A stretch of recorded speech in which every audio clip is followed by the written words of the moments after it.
What did you put in my drink? I knew my drink tasted funny.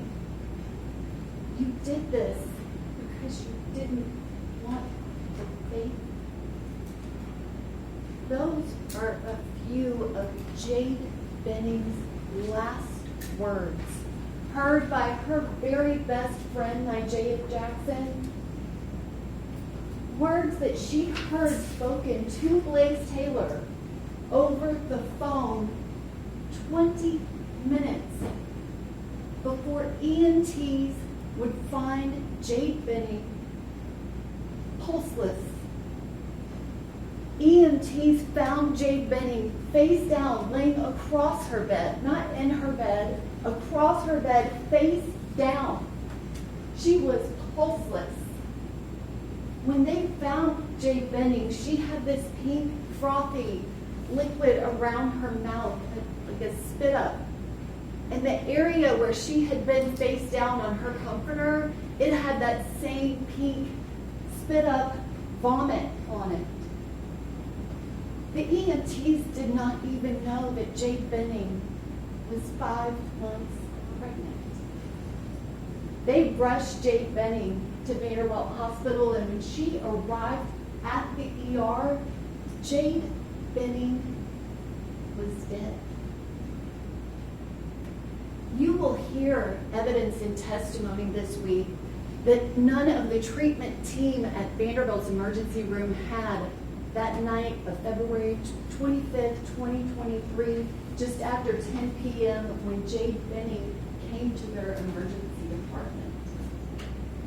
You will hear the evidence and testimony that the blood sample that was taken in the emergency room at 10:31 p.m., the very first blood sample from Jade Benning, that the later testing that came back months later, the concentration of cocaine in her blood was so high, it was unlike anything the medical examiner in this case had ever seen.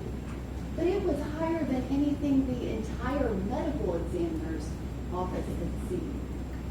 You will also hear evidence and testimony that the testing of that pink spit up vomit on Jade's comforter, that it also tested an outrageous level of cocaine.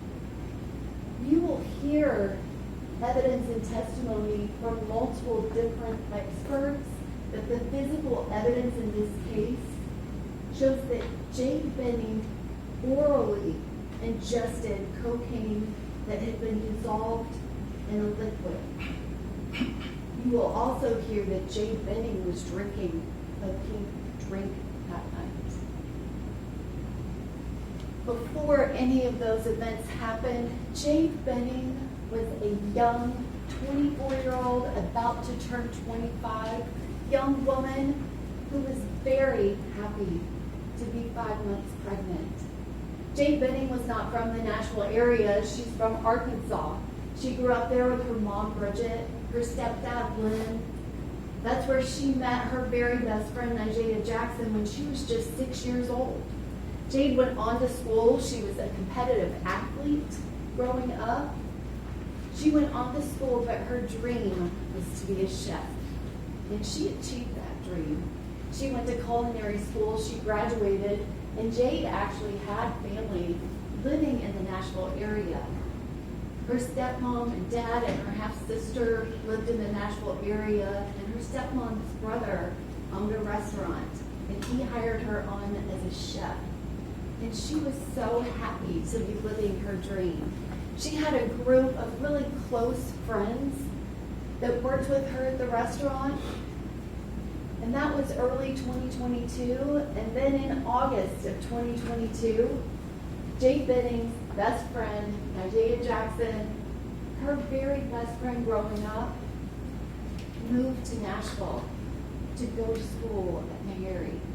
They were back together again, and these two girls talked constantly, told each other everything. They were so incredibly close. And it was about that same time in August of 2022 that Jade Benning had been linked with Blaise Taylor on a dating app. They started trading messages, and in mid-August, they went out to one dinner at Stony River and went on a date. And they began a casual relationship. It became sexual. It was not a public relationship. They dated, and sometime in late September, Jade Benning became pregnant. Now, she did not find out that she was pregnant until November 2nd of 2022. And when Jade Benning took that home pregnancy test, the very first thing that she did was she called her best friend, Isaiah. She told her, and they started planning to figure out how they could get an appointment to make sure that that was in fact the case. And she confirmed that she definitely was pregnant.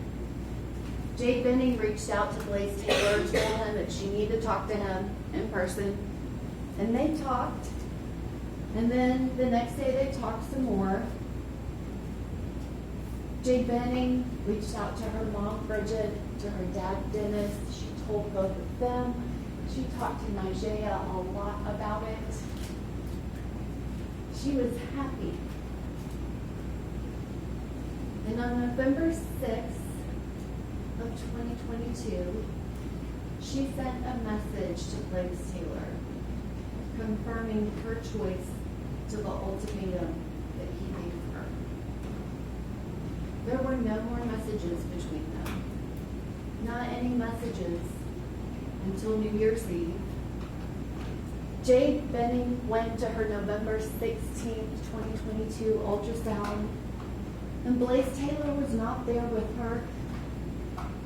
She began planning. She was living in a one-bedroom apartment, and she began planning to get a two-bedroom, and she just started doing all of the things that you do to get ready to have a baby. New Year's Eve, she didn't have to work that night, but she still went to the restaurant that she worked at.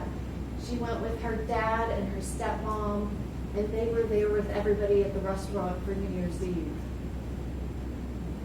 Blaise Taylor reached out to her on New Year's Eve. And after that night, they began speaking again. And the messages they sent back and forth, it was kind of trying to figure out what was going to be. Jade Benning ultimately expressed that she wanted a relationship with him. Blaise Taylor didn't go to any of Jade Benning's pregnancy appointments.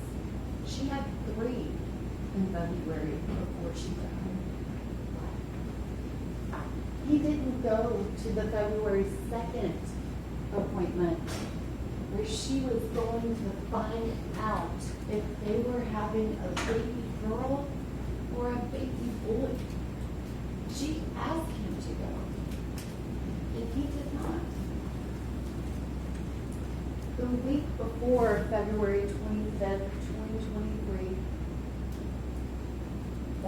that day is a Saturday. Earlier that week, Blaise Taylor went out of town on a work trip. And he came back early that Thursday morning. And Jade Benning wanted to see him. And they messaged. She went over to his house mid-morning for a little bit before he went to work. And she asked to see him that night. But he did not make that plan happen with her. And on Friday, she again wanted to see him. She went over and they went and ate at Waffle House. And she wanted to see him that night. And she messaged him. But he didn't return her message. Now, Blaise Taylor was messaging people that night. He specifically sent a message to Cynthia Winford that said, "I love you, and I need you to love me back and be in love with me." That is the night of Friday, February 24th. Jade Benning asked Blaise Taylor again on Saturday the 25th if they could hang out and have a date night. And he agreed. And she told him to be at her house at 7 p.m., wear comfy clothes, she had something planned. And she had already been talking to Nigella Jackson about what she was going to do. She came up with an idea that they would do kind of like a sip and paint, not the sip, because she was pregnant and she was not drinking any alcohol, but that they would paint and she would make dinner. She, the chef, Jade Benning, was going to make one of her specialties, chicken Alfredo. Nigella Jackson suggested that meal because it was her favorite. Nigella wasn't eating chicken, but she wanted the Alfredo. She suggested it, and that day Nigella even said, I can stop by and get some food. Because Nigella Jackson, her best friend, when she was 6 years old, had never met Blaise Taylor, a man that she was having a baby with. And so that day, Jade worked early in the day, but she went home, she got everything ready, she had canvases, she had paint, she took multiple pictures of everything, she cooked the dinner, she took pictures beforehand, and about 7 o'clock p.m., Blaise Taylor came over, and they ate dinner together, and then at 7:30, Nigella Jackson, she had been at school, and one of her friends that she went to school with, Keontae Jones, was with her, and they stopped by to pick up food. They weren't planning on staying. They ended up being there for about 30 minutes, and they talked to them. Nigella got to meet Blaise Taylor for the first time. They did both notice that Jade was drinking a pink drink. They didn't drink anything while they were there. And they said goodbye. Right afterwards, Nigella starts texting Jade, talking about the cute interaction they had, and they have a couple text messages. And that's at 8 p.m. An hour and a half later is the next time that Nigella Jackson would hear from her best friend. And she did not sound the same at all. During that hour and a half time period, Jade was very active on her phone. She took pictures. There's a picture at 9:10 p.m. where you can kind of see a progress of the painting project. And you see Jade's painting. And she has the words, love, that she's painted on the painting. These paintings were for the baby's nursery because she was having a baby girl. And you'll see the painting that she has that says love, hope, inspire, peace. And then the digital forensics expert from Metro Nashville Police Department will testify and explain that he can tell that Jade Benning not only was on Pinterest, but she actually searched. She was looking for inspiration for more words that were beautiful words of inspiration. So that's from 9:10 to 9:24. At 9:24, there are a series of 12 photos taken. The 12 photos are all pictures of Jade Benning and Blaise Taylor, and several of them have her painting in it. The last painting was at 9:10, and at 9:24, she has added words to the painting. She has added the words believe and beautiful and hope. Painted them on the painting. It's at 9:28 and 45 seconds. That is the last action that happens on Jade Benning's phone. That last 12 picture was deleted. And then at 9:29 and 27 seconds, Jade Benning's phone calls her best friend, Nigella Jackson. Nigella Jackson will describe to you that her best friend was talking, and she wasn't talking to her. So much so, Nigella immediately sent her 2 messages. Are you talking to me? What's going on? Because it was not normal. Her friend did not sound normal at all. She described her as sounding wavy, the way she was talking. She had known her since she was 6.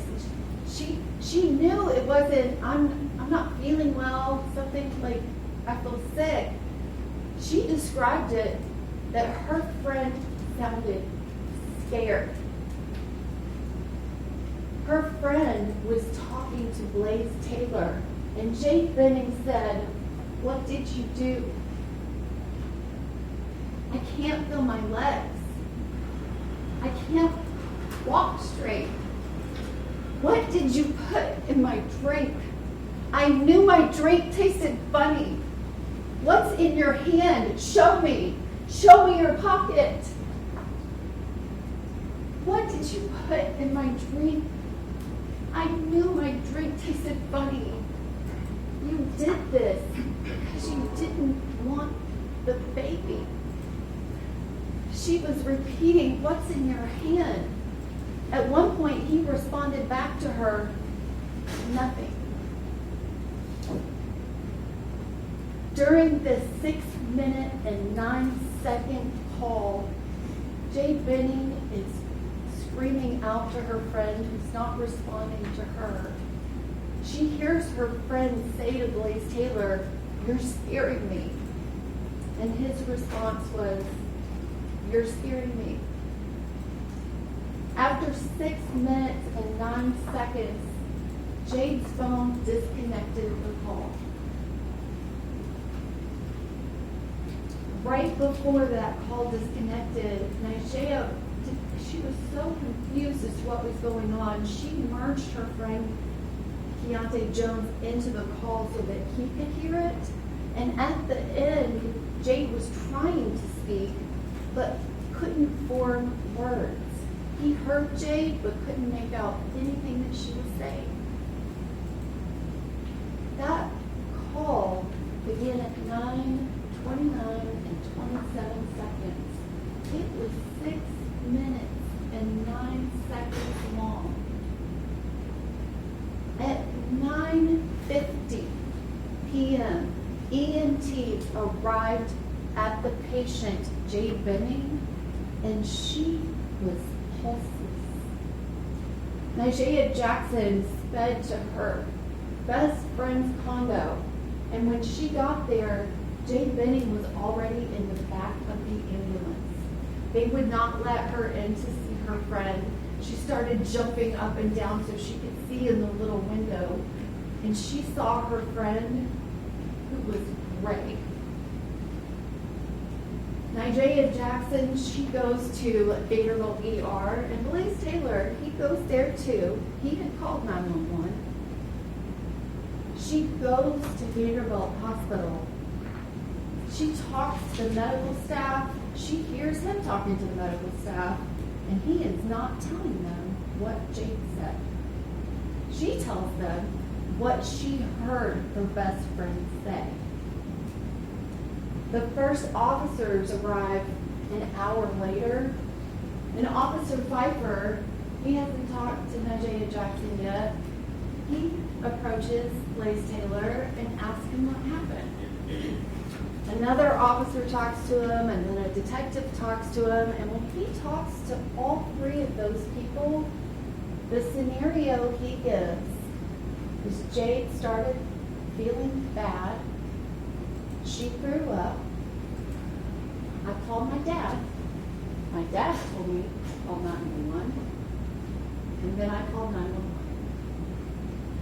He tells Officer Pfeiffer, the first officer, that the person on the 911 call who answered it told him it was an allergic reaction. You will also be presented with that 911 call. That 911 call where the operator says the standard, "Please give me the address of your emergency." He says, "I don't know, it's on Donaldson. I'm with my friend, and she's having an allergic reaction." He goes on to tell the 911 operator that she must be having an allergic reaction to something she ate.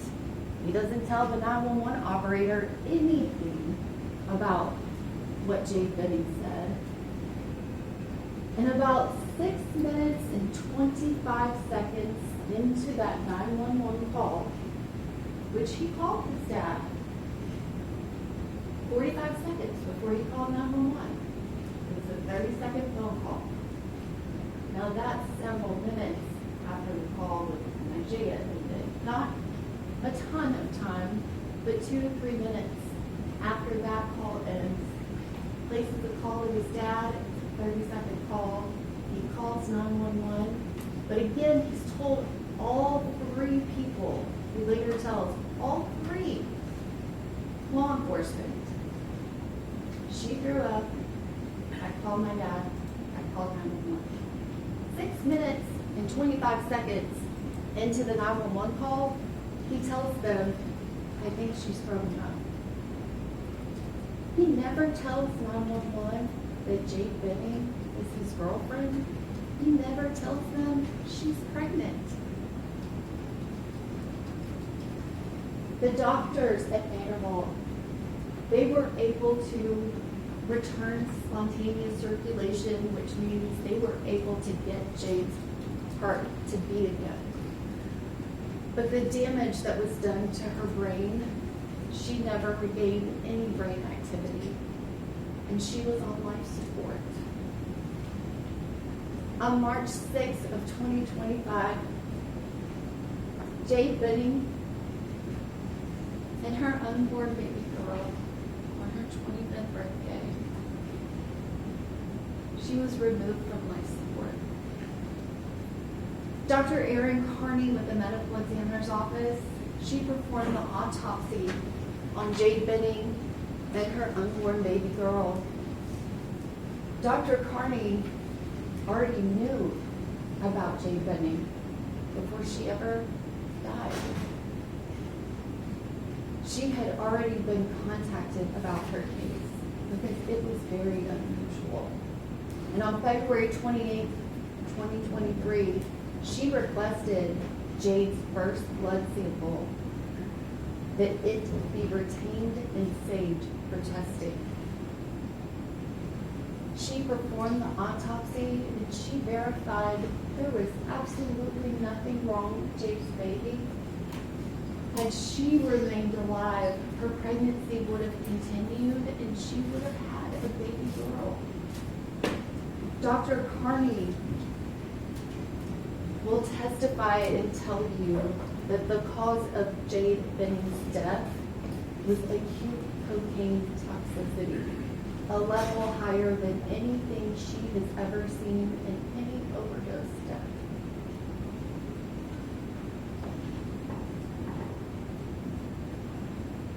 You will also hear from another witness,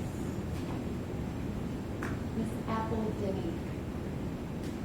She dated Blaise Taylor her freshman year of college. It was back in 2017. She was a freshman in college and she became pregnant. And she was not ready to be a mother at all. And she made the decision. He was with her. She made the decision to have an abortion. And Blaise Taylor went to those appointments with Miss Denny. They explained to her she had 2 options. And he was in those appointments, they talked about it. And she made a decision to have that abortion herself.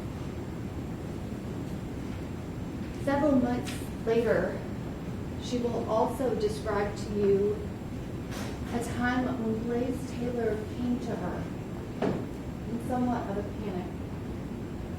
And he told her that while they were on a break, he had slept with another woman, Xavier Winford, and she was pregnant. And she was refusing to have an abortion.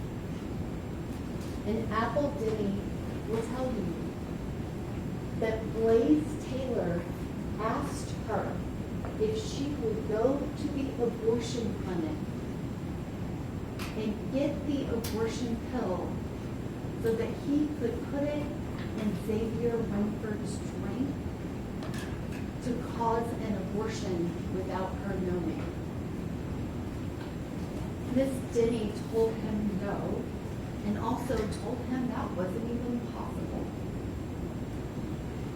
And she will describe to you that he then began talking about what else could he put in her drink that would cause an abortion. Jade Benning's last words. What did you put in my drink?